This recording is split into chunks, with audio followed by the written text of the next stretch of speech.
making disciples, transforming lives. Kalau kalian mau catat tema Pastor Fuji apa di sesi pertama ini, catat baik-baik.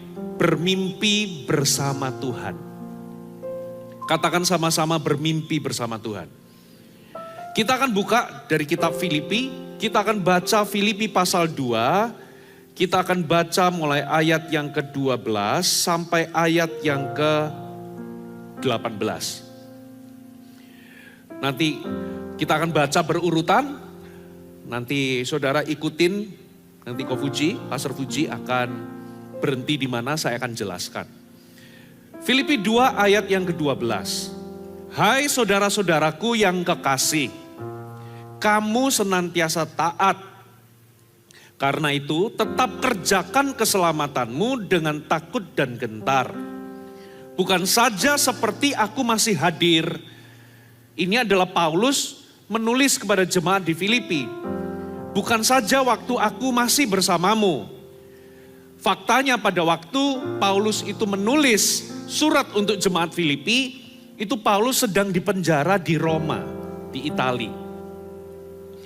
Kurang lebih dia dipenjara di situ 2,5 tahun menunggu eksekusi hukuman yang akan dia terima. Di masa-masa dia di penjara itu dia menulis surat kepada jemaat di Filipi, Kolose dan beberapa surat yang lain. Lalu dikatakan begini, bukan saja seperti waktu aku masih hadir, terlebih pula sekarang waktu aku tidak hadir. Kerjakan keselamatan. Nah anehnya di ayat selanjutnya dikatakan karena, katakan karena. Allah lah yang mengerjakan di dalam kamu baik kemauan maupun pekerjaan menurut kerelaannya atau kehendaknya. Jadi ayat 12 dan 13 sebetulnya apa sih yang Paulus itu coba katakan kepada jemaat Filipi? Gini ya, saya pakai bahasa sehari-hari. Coba semua perhatikan saya. Hai jemaat Filipi. Kalau hari itu jemaat Filipi itu AOGer semua, itu Paulus sedang ngomong, hai AOGers. Kamu senantiasa taat. Terus kerjakan keselamatanmu dengan takut dan gentar. Bukan saja waktu aku masih bersamamu, terlebih lagi pada waktu aku gak bersamamu. Kenapa demikian? Karena Tuhan itu bekerja di dalam dirimu, membuatmu itu bisa punya keinginan, bisa punya kehendak, bisa punya kerinduan untuk melaksanakan kehendak Allah. Nah ayat 13 di sini kita bisa tahu bahwa Tuhanlah sang pemberi mimpi. Ini ayat dahsyat karena ayat ini memberitahu kita bahwa Tuhan itu adalah Tuhan yang memberikan kita mimpi. Tuhan adalah Tuhan yang aktif bekerja dalam diri kita untuk memberikan kita kerinduan, kemauan untuk melaksanakan apa yang menjadi keinginan atau tujuan rencana Tuhan dalam hidup kita. Itu yang hari ini saya katakan mimpi, katakan mimpi. Ada beberapa mimpi.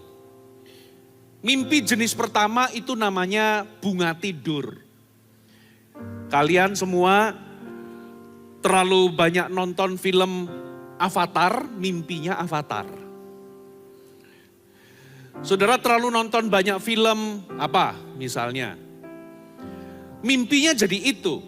Atau sepanjang hari kalian itu overthinking terhadap sesuatu. Misalnya kalian itu hendak menghadapi tugas kuliah atau tugas sekolah.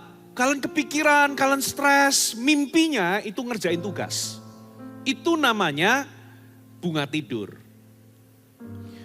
Yang kedua, mimpi jenis kedua adalah berupa ambisi atau keinginan pribadi ketika saudara itu bangun.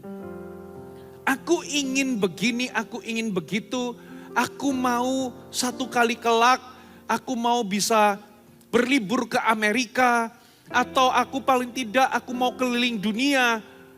itu adalah ambisi atau keinginan pribadi. Tapi ada jenis mimpi yang ketiga.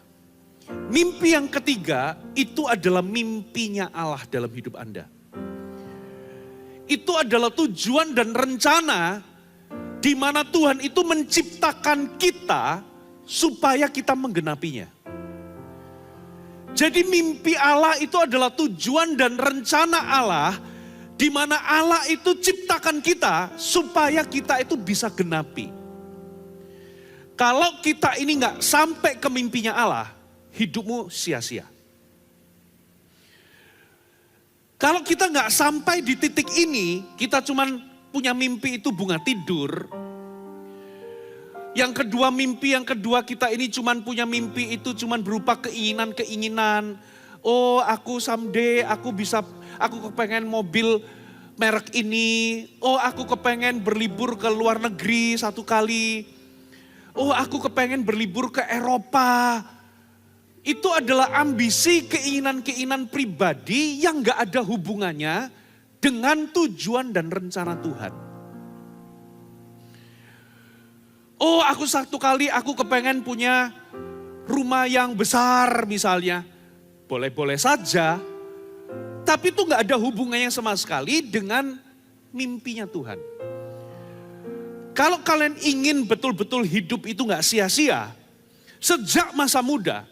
Kalian harus sadar bahwa Tuhan itu punya mimpi dalam hidup kita. Halo, amin. Mimpi Allah adalah tujuan dan rencana Allah di mana Tuhan itu menciptakanmu dan menciptakanku untuk menggenapinya. Untuk itulah kalian itu diciptakan. Untuk itulah kita diciptakan. Ada sebuah mimpi, ada sebuah tujuan, rencana di mana Tuhan itu memang ciptakan kita untuk menggenapinya atau menghidupinya. Itu namanya mimpi Allah dalam hidup kita. Setiap orang pasti punya blueprintnya mimpi Allah dalam kehidupannya. Karena kita itu tidak diciptakan karena kecelakaan. Karena Tuhan itu iseng. Tuhan itu sama seperti kita. Kita itu kalau buat sesuatu, kita pasti planning, betul ya? Nggak mungkin gedung mall Center Park ini ada dalam waktu semalam. Saudara jalan, ini masih rumput, besoknya tiba-tiba ada. Loh ini kemarin nggak ada gedung ini, kok tiba-tiba ada? Itu bukan karena iseng, itu karena di planning sudah lama, dihitung budgetnya, ya. Arsiteknya itu memikirkan bentuknya bagaimana, bertengkar sama orang dekor sama orang ini. Oh ini nggak bisa secara prinsip begini dan sebagainya. Sampailah terbentuk mall, itu by design. Coba tengok kanan kiri berbisik ngomong, kamu ada itu by design.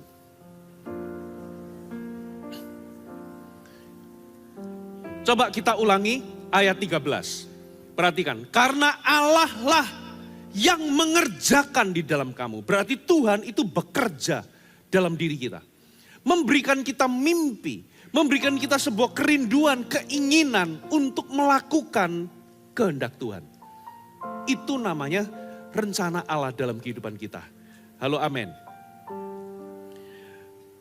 Nah saudara,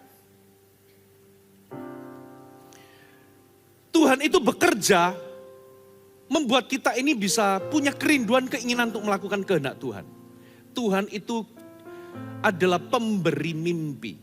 Nah, bagian kita apa? Bagian kita adalah kita itu harus selaraskan diri kita dengan tujuan dan rencana Tuhan tersebut. Kalau kita bisa selaraskan diri kita dengan tujuan dan rencana tersebut, maka Tuhan itu yang akan membuka pintu atau membuat situasi itu di dalam kehidupan Anda. Maksudnya gini loh, kalau hidupmu itu, pilihan-pilihanmu kerinduan dan keinginanmu itu engkau selaraskan dengan apa yang Tuhan mau, karena Tuhan itu bekerja dengan aktif, Tuhan yang nanti akan sediakan kesempatan-kesempatan bagimu. Tuhan yang atur situasi dan kondisinya bagimu. Tiba-tiba saudara bisa ketemu sama orang ini, tiba-tiba saudara bisa ketemu sama si ini, tiba-tiba jalan hidupmu itu bisa diatur menuju mimpi tersebut. Itu sebabnya saudara tidak boleh main-main dengan kehidupan kita. Kita nggak boleh mengalir. Kita harus menyelaraskan diri kita. Contoh. Pastor Fuji ini bertobat, terima Yesus itu tahun 95 waktu Pastor Fuji umur 15 kok 9. Ya, dari kecil sudah Kristen. Papa mamanya Pastor Fuji dulunya adalah penyembah berhala, tapi somehow semenjak saya lahir, karena saya anak paling kecil, mereka semua sudah Kristen. Saya nggak tahu waktu itu papa mama saya sudah Kristennya sungguh-sungguh atau tidak, tapi singkat cerita ada momen-momen papa mama saya dulu masih simpan jimat-jimat waktu saya kecil. Tapi setelah itu ada satu titik mereka sudah nggak lakukan itu lagi. Gitu ya. Nah, jadi sejak kecil saya itu terhitungnya sudah Kristen karena papa mama sudah Kristen. Saya disuruh ke gereja, tapi ya karena terpaksa, karena disuruh. Sampai akhirnya tahun 95, Pastor Fuji ini karena tinggal sama kakak perempuan, gitu ya. Ada sebuah persekutuan datang, ada anak-anak Tuhan lah bikin kayak CG begitu, tapi bukan dari GMS. Disitulah saya itu sepertinya ditodong. Pokoknya kalau kamu gak lahir baru sekarang, kapan lagi? Ini seperti orang mau melahirkan, ibu-ibu mau melahirkan. Jadi hari itu juga saya ikut itu seperti seolah terjebak. Karena hari itu juga saya dibaptis di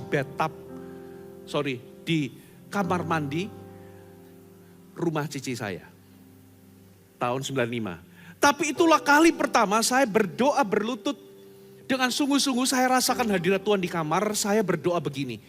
Tuhan masuk dalam hatiku sebagai Tuhan dan Juru Selamatku. Aku ingin melayanimu. Saya rasakan hadirat Tuhan di kamar itu. Sejak hari itu muncul kerinduan. Nah, katakan kerinduan. Tuhan itu yang memunculkan kerinduan.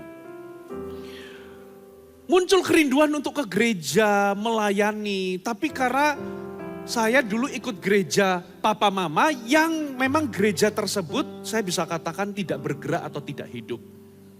Kenapa? Karena semua pelayan-pelayan pemimpinnya hidupnya gak benar semua.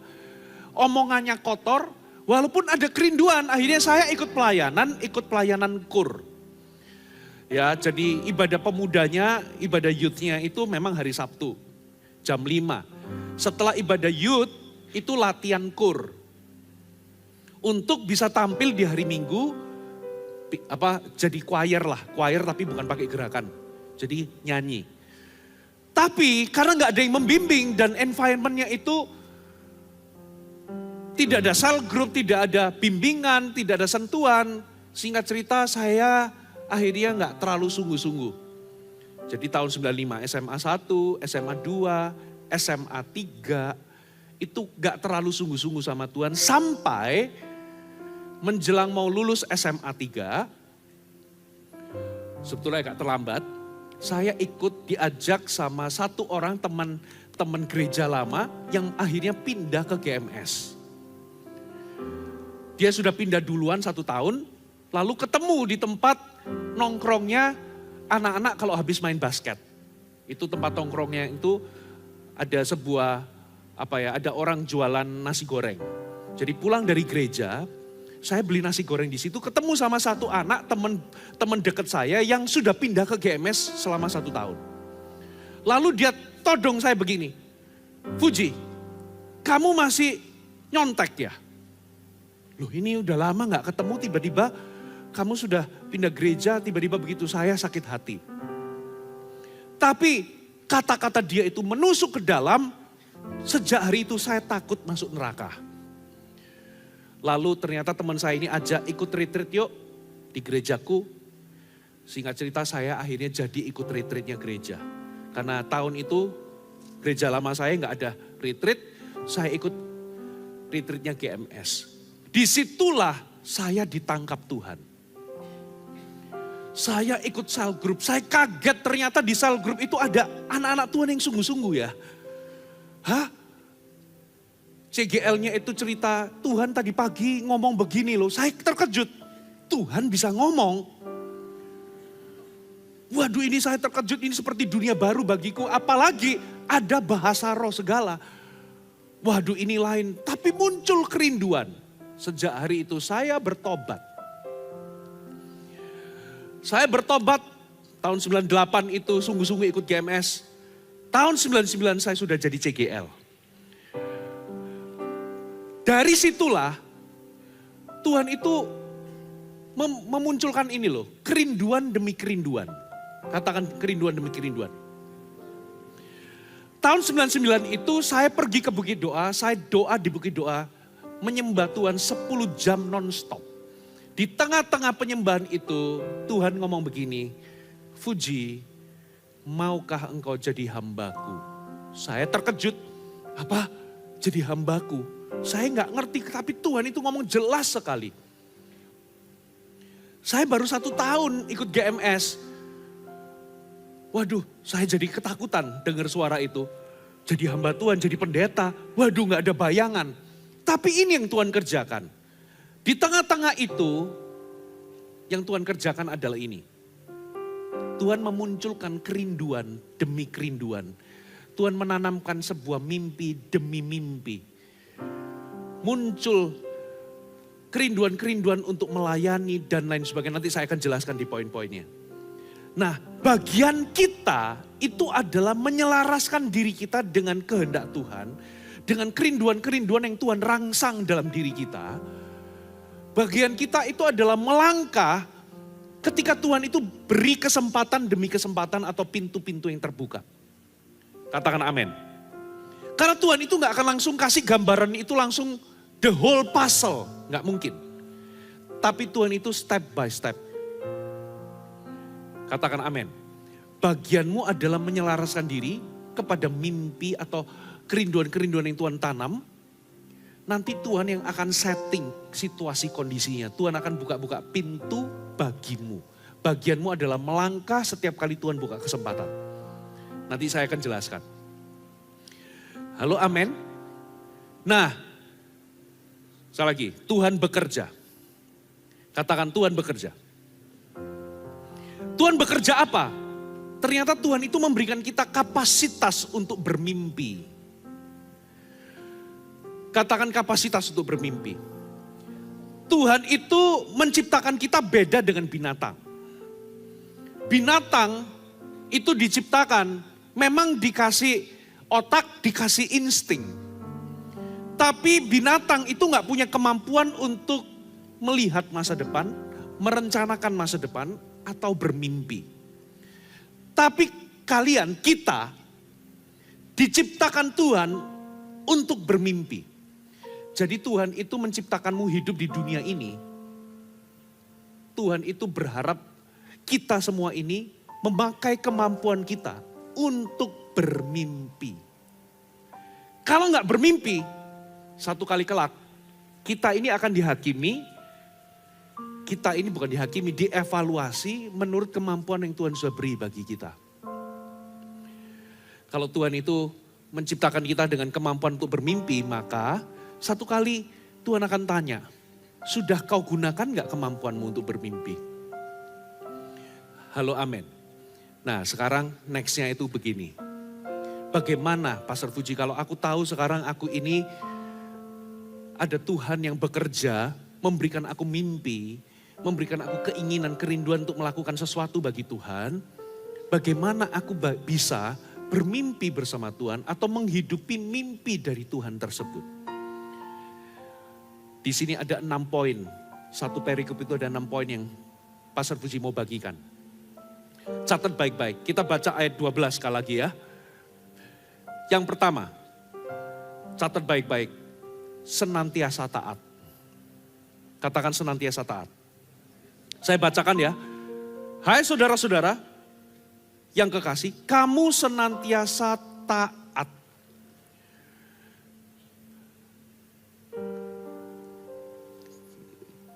Paulus itu ngomong begini, kamu itu senantiasa taat. Karena Tuhan itu yang memberikanmu keinginan, kerinduan. Kalau engkau ingin seolah-olah Paulus itu ngomong, kalau engkau ingin mengerjakan apa yang menjadi mimpi Tuhan dalam hidupmu, kamu harus setia mentaati setiap rangsangan atau setiap keinginan-keinginan yang timbul di dalam dirimu yang Tuhan itu dorong. Begini loh, tujuan Tuhan itu gak pernah berubah dalam kehidupan kita. Tuhan ingin kita mengenal Dia, Tuhan ingin kita bertumbuh di dalam Dia, Tuhan ingin kita berbuah bagi Dia. Tuhan ingin kita melayani Dia, katakan amin.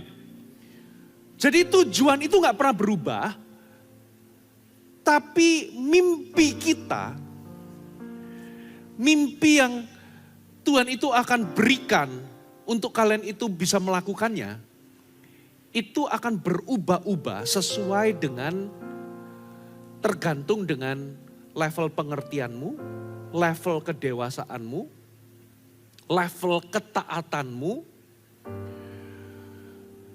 dan mungkin level usiamu. Tapi tujuan Tuhan gak pernah berubah. Contoh, dulu waktu saya lahir baru, saya gak pernah bermimpi waktu saya pertama kali yang tadi saya ceritakan tahun 98, tahun 99 saya dengar jadilah hambaku.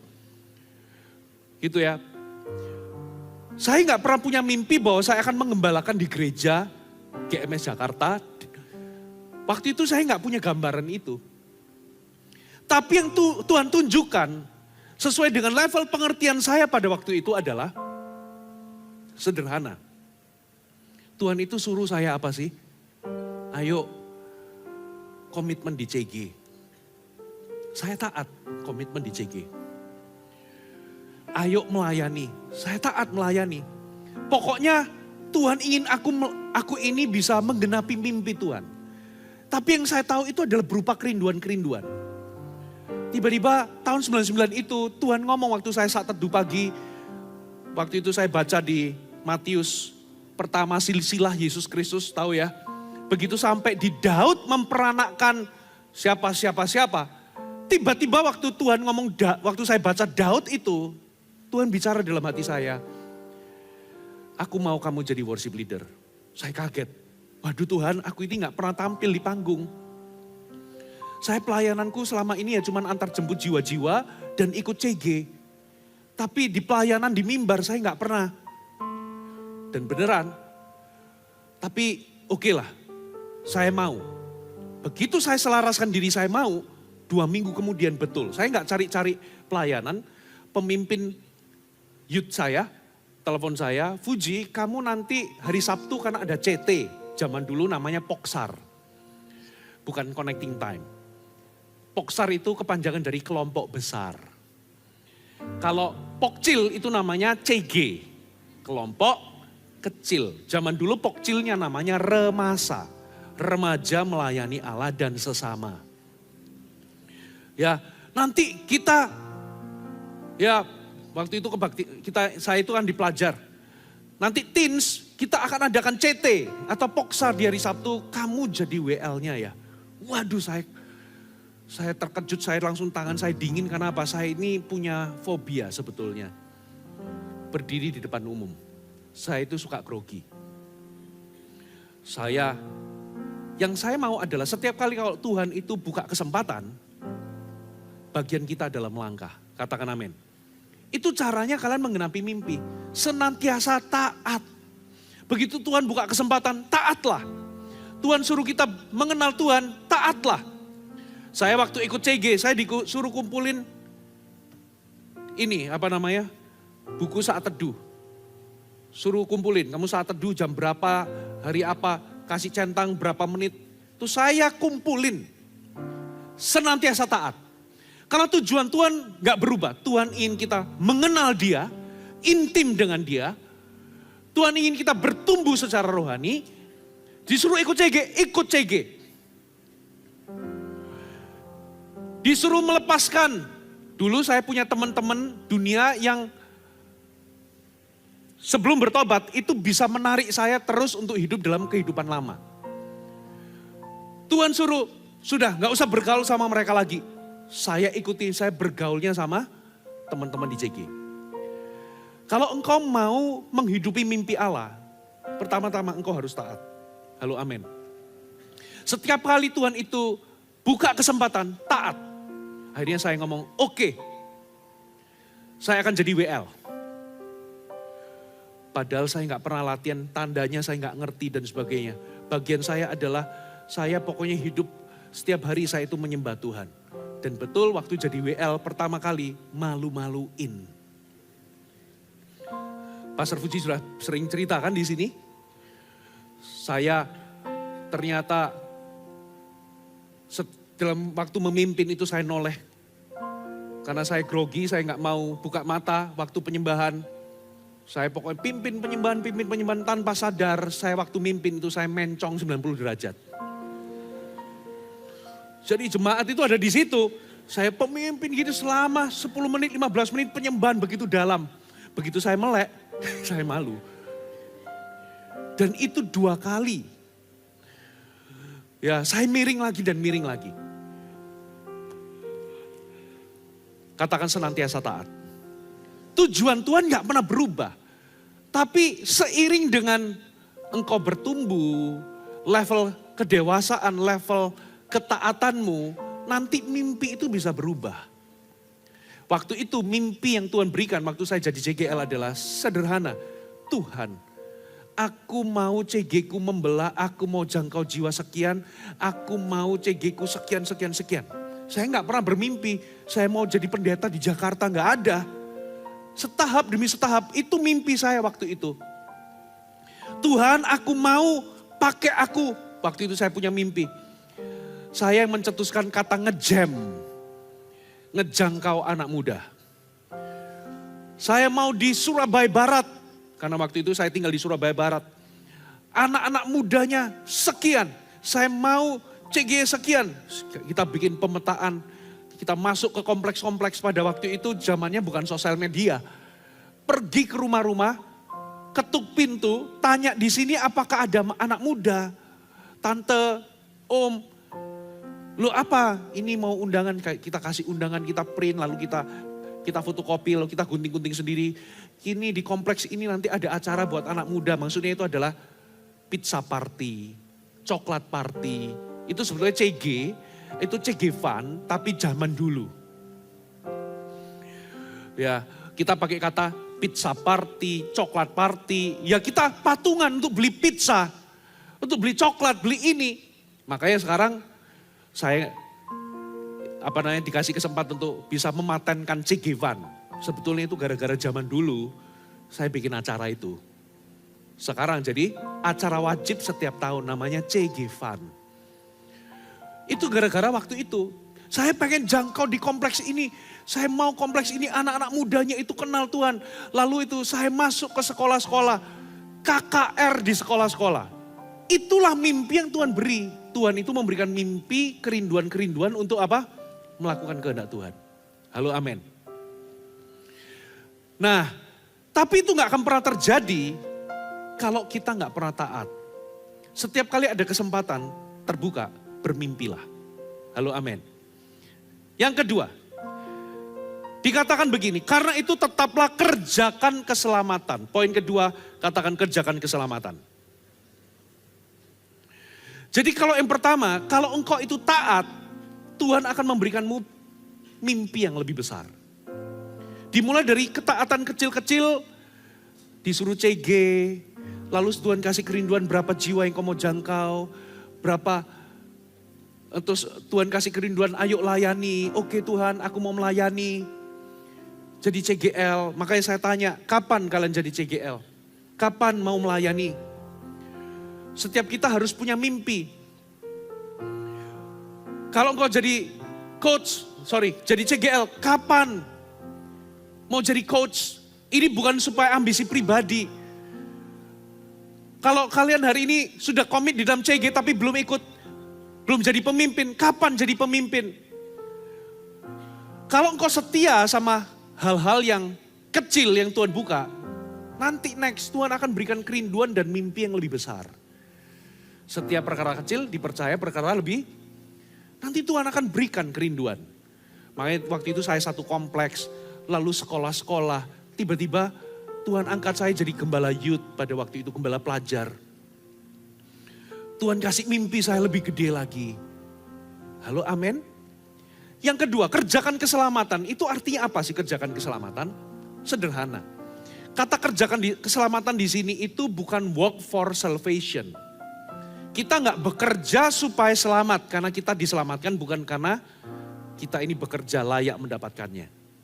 Tapi ini bekerja di dalam keselamatan yang Tuhan beri. Berarti ada kata bekerja di sini itu seperti begini loh. Kita itu pergi ke gym bukan untuk menciptakan otot. Karena otot itu Tuhan yang ciptakan. Kita nggak bisa ciptakan otot. Sama seperti kita ini mengerjakan keselamatan bukan untuk supaya selamat. Karena keselamatan Tuhan sudah beri, katakan amin. Tapi di dalam keselamatan yang Tuhan sudah beri, aku harus kerjakan imanku. Itu loh maksudnya. Berarti kalian ke gym itu bukan untuk menciptakan otot. Atau mendapatkan otot, karena otot Tuhan sudah beri sebelum Anda ke gym. Tapi kalian ke gym adalah kalian mengerjakan otot yang Tuhan sudah kasih supaya lebih berkembang, lebih kuat. Itu namanya kerjakan keselamatan. Berarti kalian harus bekerja di dalam keselamatan yang Tuhan beri. Perkara mimpi juga sama. Saudara pernah beli puzzle? Ya, main puzzle. Itu kan kalau di scramble itu diacak-acakan kita nggak tahu ini gambarnya gimana. Kita cuma tahu blueprintnya. Nah kita ini puzzle-nya Tuhan sudah kasih sebetulnya. Tapi kita harus bekerja di dalam puzzle yang Tuhan beri untuk apa? Menyusun satu-satu sampai akhirnya membentuk sebuah gambar yang besar. Begitu pula dengan kita. Tuhan itu memberikan kita blueprint. Puzzle nih, bagian kita itu susun satu-satu. Nanti kalian akan lihat gambaran besarnya Tuhan itu mau apa. Kalian harus bekerja. Jadi pilihannya cuma satu. Bekerja di sini mengerjakan keselamatan adalah di dalam keselamatan yang Tuhan sudah beri. Pilihannya cuma sederhana. Saudara bermimpi atau mati. Itu pilihannya. Kalian harus gunakan kemampuan untuk bermimpi atau mati. Kalau kalian gak bermimpi, kalian akan mati. Bermimpilah. Gunakan kemampuan untuk bermimpi. 5 tahun dari sekarang, 10 tahun dari sekarang, kira-kira apa yang kalian impikan? Atau gak usah jauh-jauh, setahun dari sekarang, 2 tahun dari sekarang, 3 tahun dari sekarang. Tuhan, aku mau kerjakan ini, aku mau taat, aku mau jadi CGL. Ya, aku mau bangun gereja di masa mudaku. Ini aku bisa lakukan. Kalau hari ini aku punya talenta, aku ini murah senyum. Orang itu diberkati karena wajahku itu ramah. Aku mau jadi asyir yang terbaik.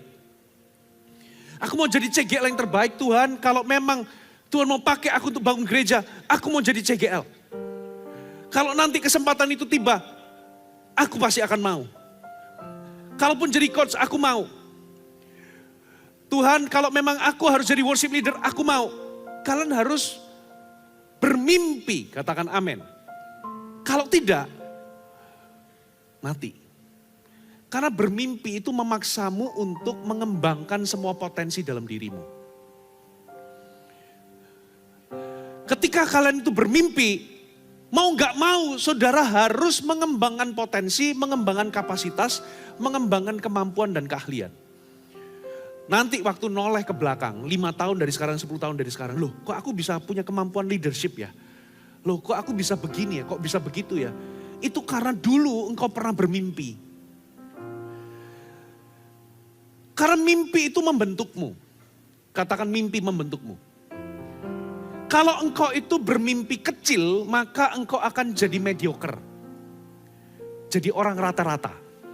Tapi kalau engkau bermimpi besar, maka engkau akan jadi orang besar. Sama juga kalau engkau memimpikan mimpi-mimpi yang salah, maka hidupmu rusak. Karena mimpi yang kau mimpikan itu akan membentuk hidupmu. Makanya engkau harus membentuk mimpinya Allah dalam hidupmu, maka mimpi itu akan membentukmu. Waktu engkau bermimpi, engkau akan dipaksa untuk kembangkan kapasitas. Dipaksa untuk belajar ini, belajar itu. Waktu engkau punya mimpi, misalnya, sekarang CGL aku mau satu kali, aku mau bisa gembalakan 200 orang. Berarti mau gak mau, gak bisa CGL anggotanya 200 orang, itu CG-nya terlalu gemuk. Mau gak mau kalian akan naik jadi coach. Dan untuk jadi coach, kalian harus punya kemampuan lebih daripada seorang CGL. Mimpimu akan membentukmu. Mimpimu akan memaksamu bertumbuh. Makanya kalau gak bermimpi apa-apa, saudara gak akan jadi apa-apa. Tapi kalau kalian bermimpi mimpinya Tuhan dalam hidupmu sesuai dengan kerinduan-kerinduan yang Tuhan beri, maka engkau akan jadi seperti apa yang Tuhan inginkan. Tengok kanan kiri ngomong, gak bermimpi, gak jadi apa-apa.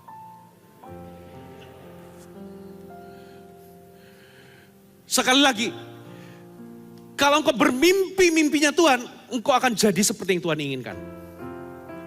1, 2, 3. Dor.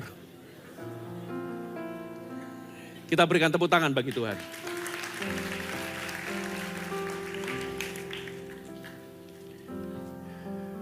Bermimpi atau tidak itu pilihanmu. Nah sekarang kita lanjutkan. Kita baca, kita lompatin ayat 13. Karena itu sudah kita baca. Lalu kita lanjut ke ayat 14. Lakukanlah segala sesuatu dengan tidak bersungut-sungut dan berbantah-bantahan. Poin yang ketiga.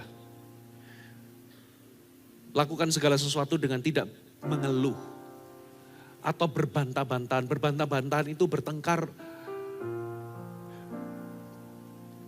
Begini loh, kalau engkau siap bermimpi, engkau harus siap bahwa mengerjakan mimpi itu ada hambatan, ada tantangan.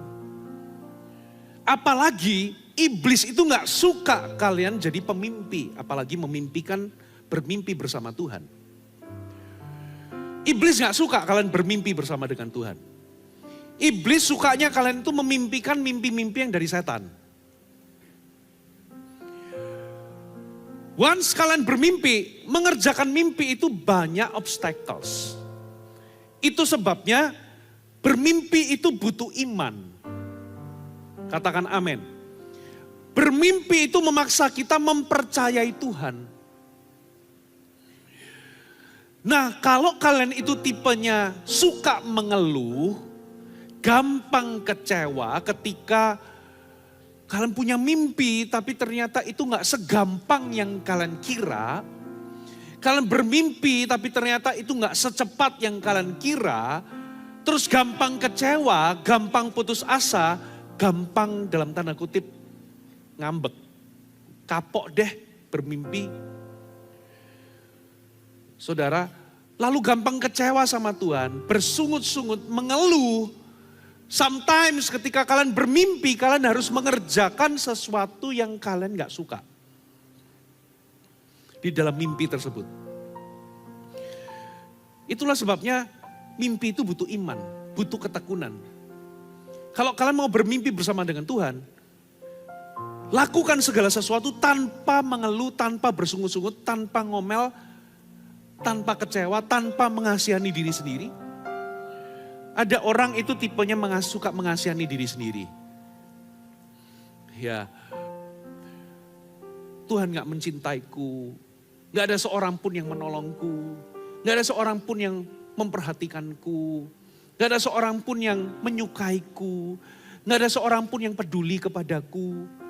Lihat ini, lalu kesukaannya bikin pesta, namanya pesta mengasihani diri sendiri. Self pity party. Gak ada orang yang mensupport aku, gak ada yang begini, lalu dia duduk sendiri, lalu ambil tali. Lalu apa? Main lompat tali. Siapa yang bilang bunuh diri? Terlalu negatif. Butuh kegigihan, lakukan segala sesuatu dengan tidak berbantah-bantahan, dengan tidak bersungut-sungut. Ada amin. Yang ke berapa sekarang? Keempat. Coba kita baca ayat selanjutnya. Ayat 15. Supaya kamu tiada beraib, tiada bernoda, sebagai anak-anak Allah yang tidak bercela. Lingkari kata tidak bercela. Di tengah-tengah angkatan yang bengkok hatinya. Dan yang sesat ini sehingga kamu bercahaya di antara mereka seperti bintang-bintang di dunia. Generasi sekarang ini tambah bengkok. Dunia ini semakin gelap. Makanya ada sebuah firman mengatakan, dunia ini lenyap dengan segala keinginannya, tapi siapa yang melakukan kehendak Allah akan hidup kekal. Akan tetap ada selama-lamanya. Dunia ini tambah suram, tambah gelap. Hari ini kita nggak bisa lihat orang dari penampilan. Di sekolah ada orang itu bisa kelihatan alim, kelihatan baik, tapi hidupnya rusak. Saya dulu pernah punya teman. Waduh, tampangnya alim, tampangnya baik-baik, bukan yang suka membuli di sekolah dan sebagainya. Tapi dosanya dia waktu saya tahu, waduh ini sudah parah rusaknya. Bagaimana dia hidup di dalam perjinahan yang demikian rupa. Saya sampai terkejut, kok bisa orang seperti ini, karena dunia ini sedang rusak. Saudara, kalau kalian ada di gereja, bersyukurlah. Hari-hari ini tuh setan semakin merajalela.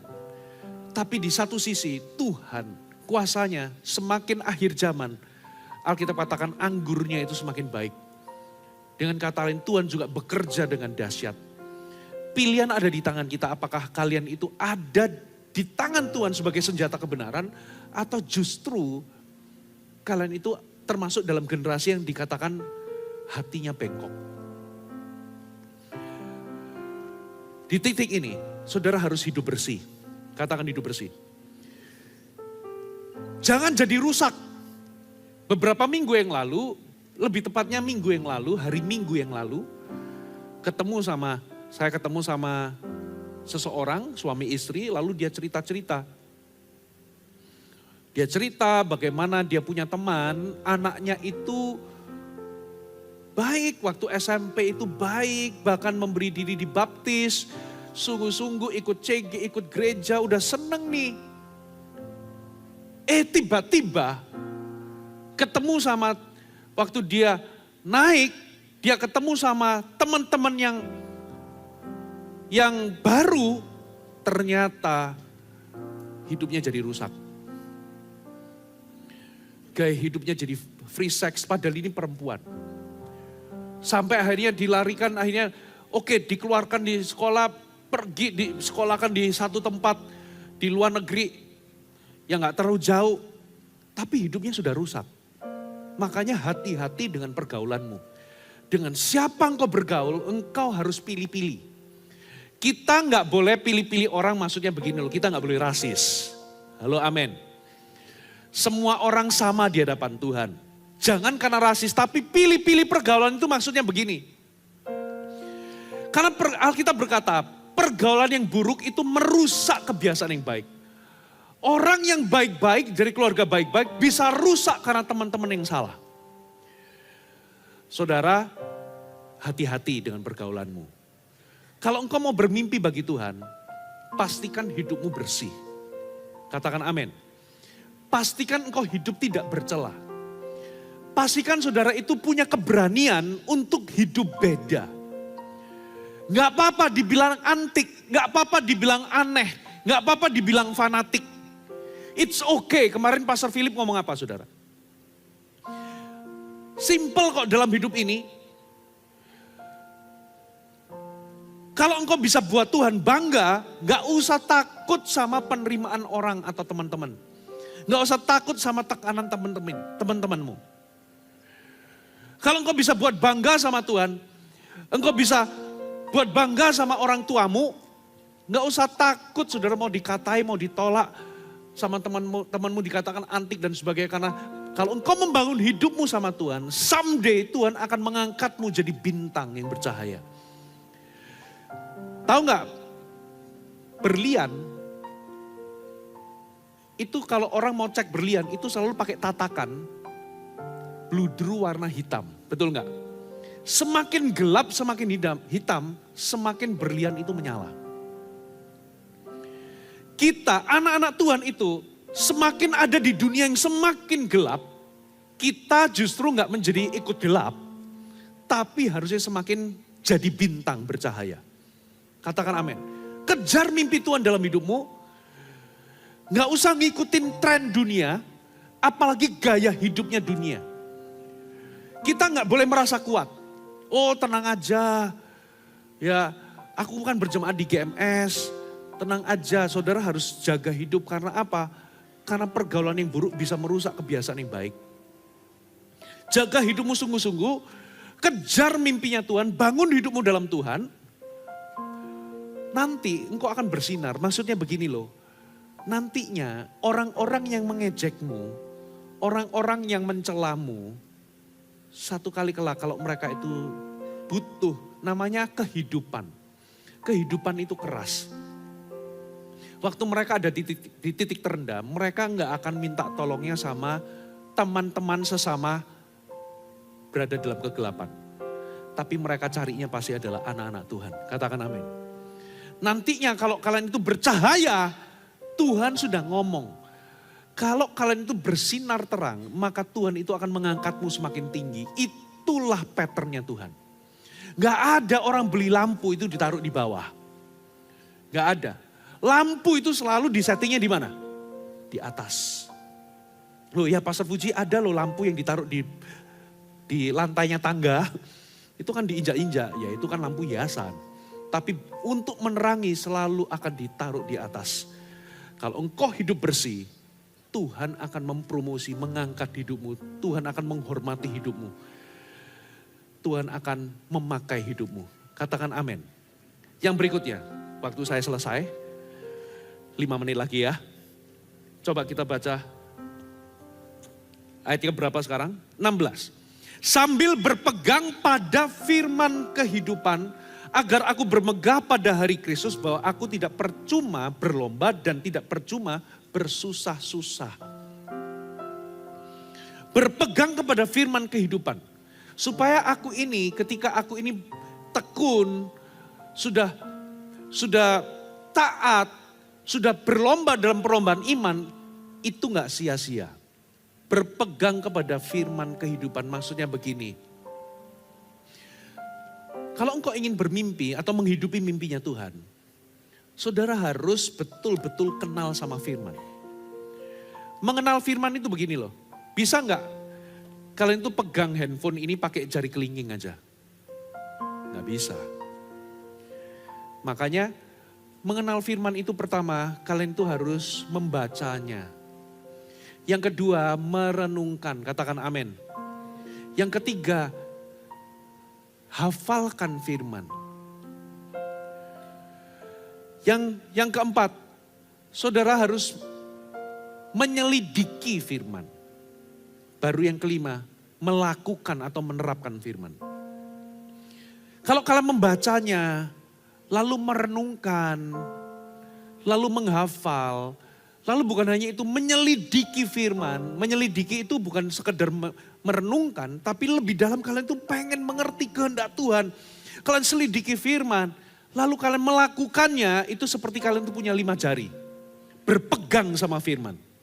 Katakan amin.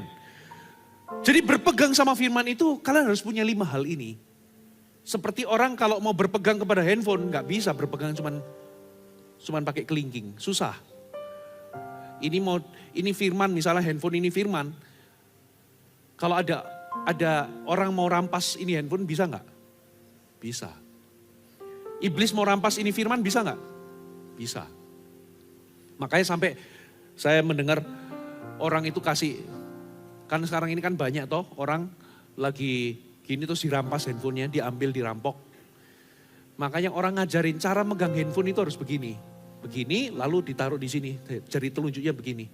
Jadi jadi nggak cuma di samping begini karena ini gampang dicabut. Tapi semuanya, semua bagian itu begini, jadi jari telunjuk gini. Ini nggak bisa diambil. Berpegang sama firman itu gitu. Jangan cuma sekedar baca, tapi kalian harus renungkan. Katakan amin. Usahakan kalian bisa menghafalnya. Memang kalian gak bisa menghafal seluruh ayat, tapi poin-poin utama sari-sari dari firman, pengajaran firman, kalian hafalkan. Karena kalian pasti membutuhkannya. Berikutnya, kalian harus apa? Menyelidiki. Dan yang terakhir, menerapkan firman. Kalau kalian bisa punya 5 hal ini. Firman Tuhan katakan begini, kalau kamu tinggal dalam firmanku dan firmanku tinggal di dalam kamu, kata Alkitab, mintalah apa saja, maka aku akan memberikannya. Kalian itu jadi satu dengan firman. Pikiranmu itu satu dengan firman. Hatimu itu jadi satu dengan firman.